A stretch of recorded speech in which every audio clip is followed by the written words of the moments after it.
Well, it's been more than 2 months since the court system in South Carolina stopped operating in a normal capacity due to COVID-19. Attorney Ryan Beasley joins us live here in the studios to talk about the state of courts right now. Ryan, thanks for coming in. I appreciate you having me. Absolutely. So it sounds like right now they're operating sort of relatively normal, but with a few exceptions here. Well, I wouldn't say normal. We're operating pursuant to the Chief Justice's order, which is no jury trials until August.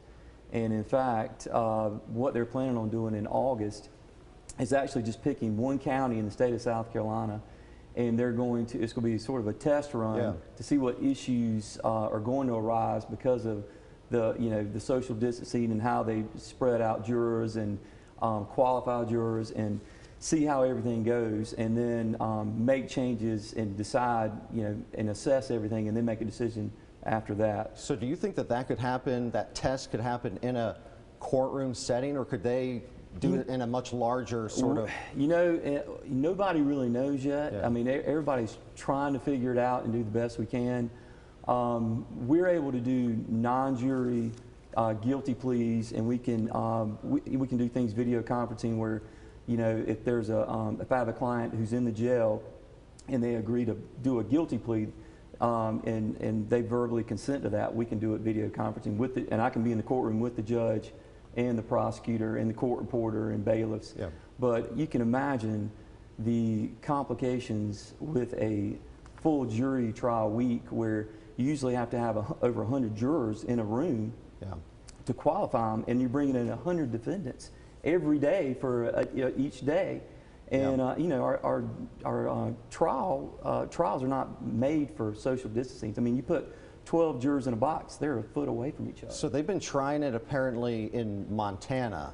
Okay. It sounds like they've moved to a sort of like a gymnasium space. Could we see something like that? It's possible. We're trying to figure that out.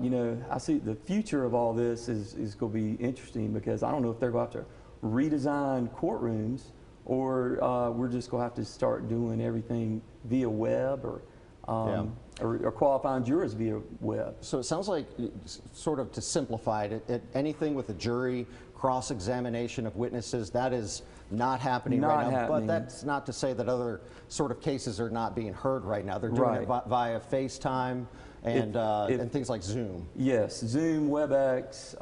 We're able to do some cases, whether it's a guilty plea. The civil courts, they're doing non-jury. You can have motion hearings, but no trials. Yeah.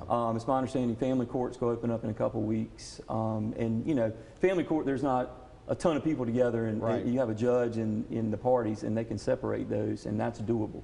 So there was a backlog in our courts here in South Carolina before COVID-19 hit, and with this, I would imagine it only compounds that even more. So I've not asked about that, because I'm scared to see the numbers of what that could be. But when they're fully open again, I mean, what does that mean? It's going to be controlled chaos. It's a family show. Remember? I know. It's going to be controlled chaos. I would imagine. It's going to be interesting, because if you can't have all these people lined up in a courtroom and lined down the street going into court, so they're going to have to figure out how to do just to stagger these cases. So some of these hearings have been able to happen on FaceTime and things like Skype. Do you think that out of this pandemic we could see that kind of changing the way we do courts, not just in South Carolina but nationwide? Could some of these hearings really be done over technology? Yes, and that could be a good thing, because it'd be a lot more efficient, and it won't cost the courts as much money to transport inmates from the jail to the courtroom and just have them done at the jail. I mean, that really makes things a lot easier, and that could be good. Okay. All right, Ryan, thanks for coming in. Appreciate it. We appreciate it. It's difficult for us to sort of navigate, and that helps us out. Thank you for having me. Appreciate it. All right, you're watching Carolina's Family at 4. Stay with us. We'll be right back.